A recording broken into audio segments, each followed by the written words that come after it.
How did the Wendy show end? It ended because of the negligence of her production company in regards to realizing how severe her health was. And when you're in a situation where you're busy trying to divide and conquer and remove something instead of really focusing on what's really going on. I mean, everybody, unfortunately, got a chance to see her pass out on national television, and it was mortifying. And you would think that after that happened, that they would have put certain things in place in some sort of department to deal with any kind of crisis or any kind of help she may really need. Now, I understand. Go ahead. What was the reason for her passing out? You know what? It was a mixture of thyroid, her thyroid condition, kind of being overworked, dehydration, and just not taking care of yourself. Like when you have this thyroid disease condition, you know, it's like you have to nurture it. You know, it's damaged, so you have to, you know, feed it and nurture it the right way. It's a very important part of your endocrine system. It doesn't work right, you bug out. And you know, a lot of times, you bug out to a point where you can't drink, you only can drink a glass of wine and it like stays in your system for an ordered amount of time because, you know, it's not, you know, as you put stuff in your system is like an engine. So all things are moving at the same time. The human body is amazing. But if there's one essential part that you might feel is a small cog and insignificant, if you don't focus on that while it's deteriorating, then you realize the residual effect. And for her, it was a mixture of, what's that called? Vertigo that set in, along with the dehydration, the instability, and you know, her body just gave out. Now, luckily, soon after that, with the proper hydration and, you know, and getting her heart rate stable, she was fine. But it was a scary sign then.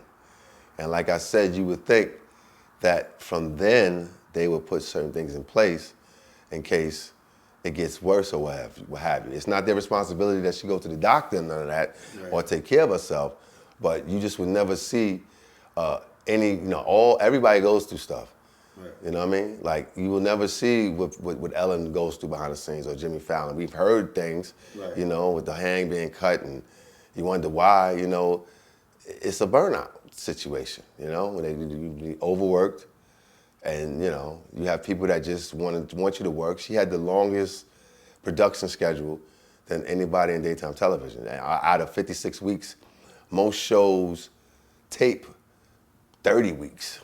25 to 30, she's taping 40-something weeks. It's like only 56 weeks in a year. How many times has she missed work prior to that first incident? Never.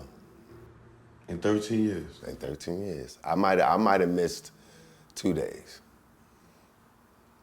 That's impressive. Maybe 3. And these are days that we rode out together. Sure. You know, we didn't even do car service like the first 6 years because I was just wary about being in a car with people. Right. We would thug it out. So let me ask you, how did you feel and how did Wendy feel seeing the production company when she did go out to take a break, putting people like Fat Joe and Remy Ma, Michael Rappaport in her slot? Like, to have her host this show, and these people don't really cater to her audience. So how did y'all feel seeing that as a manager? Not as her husband, as a manager. I can't speak for her. I don't manage her anymore. I can tell you that it was real disheartening to see. Only really because most of the people would not reach out to really see if you're doing good, if she was doing good. You know what I mean? And when it becomes a race for the seat, you can't take, in any other business, you can't just remove something that was great and just put something else there. Right. Like, you know, even what you do, everybody has a specific skill set. So it's like, it was just disrespectful to see, and I understand at the same time you're losing tens of millions of dollars. There was a time when I was there, and we was going through some very extreme circumstances, I would try to lend in helping them fill that void properly so it don't affect the audience or the flow. And you know, one of those things was Nick Cannon. Like I suggested that, yo, go get Nick while we down for the count dealing with this. And you know, he has the talent to do it. And it worked. And obviously behind the scenes, they worked out their own deal, and that went the course that it went, but it worked at the time. In their eyes, they wanted to use a Jerry O'Connell to replace her while she's out. Not really recognizing and respecting the audience that primarily built it. That's a white guy, right? Yeah, you know, Jerry O'Connell was with the model, and you know, he's a great guy. Right. But that's not her demographic. Right, and you putting him, and even if you know, just to see how he was like objectifying the culture in a sense, with, you know, trying to keep up. You know, he's only, you know, you can't blame him, but to watch it, it's like, nah, that's like putting a square peg in a round hole. Right. So to see all the different people hit the seat, and to know not one person sent out like real concern or messages regarding what could be happening. Everybody's concerned about that seat. I get it. It's business. But at the helm of that is somebody who sacrificed, went through a whole lot. You know. Well, if you had a decision and a decision making of what to do with the show when she had to take a break, what would you have done? Well, you said you suggested Nick Cannon. Listen, you know, Nick Cannon was during a crisis moment. Right. In a perfect world, Debmar Mercury, in the midst of my situation with having a baby and going through a divorce with her, the situation of her coming out of a sober house, dealing with an issue which escalated because of the news she found out, but wasn't necessarily triggered by, this was already happening, unbeknownst to a lot of people. You know, only me and my son know really what was happening, right? So, them not,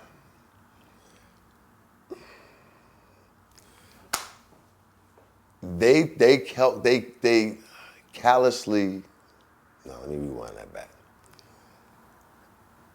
They did not take or give her the time that a person would need going through this severe amount of crisis. I almost begged them, and Alexander Jewett knows this. I said, look, you need to give her at least a month, and she's moving into a new place out of the marital home and whatnot.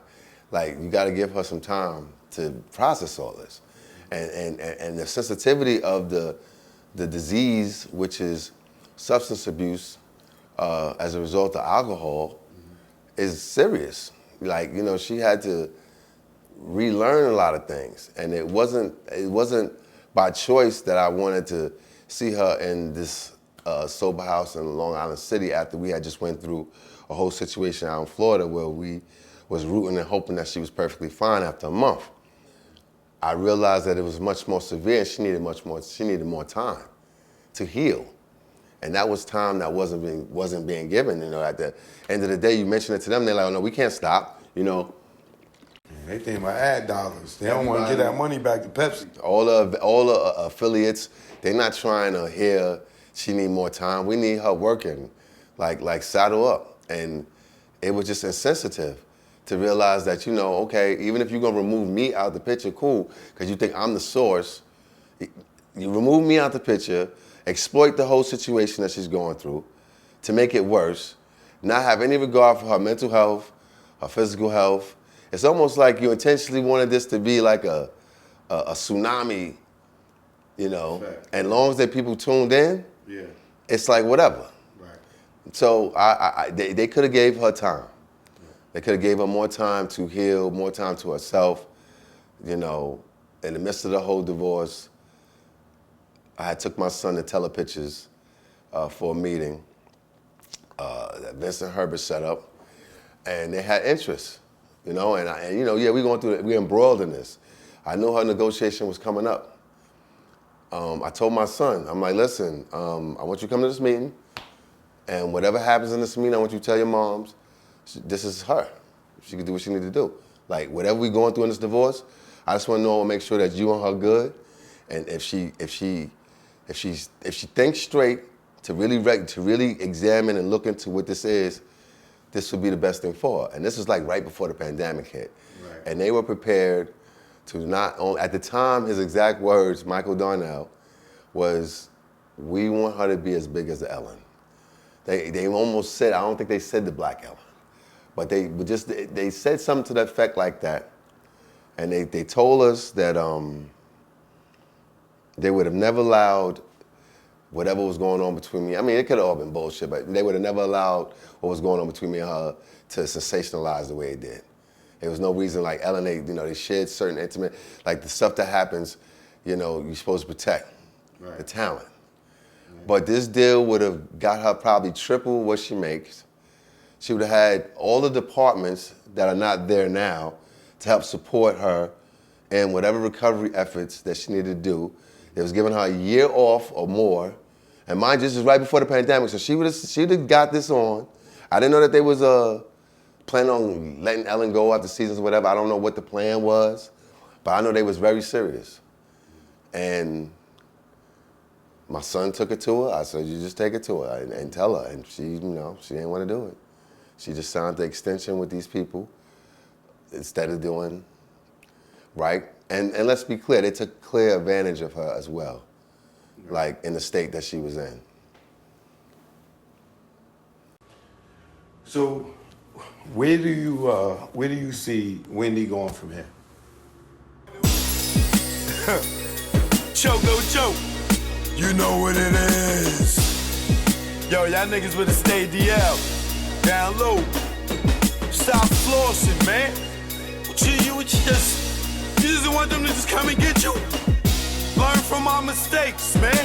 That's what this is about. Learn from mistakes. Choke, no joke. Let's go. You already know. Make it low. Let's go. My aim was in light.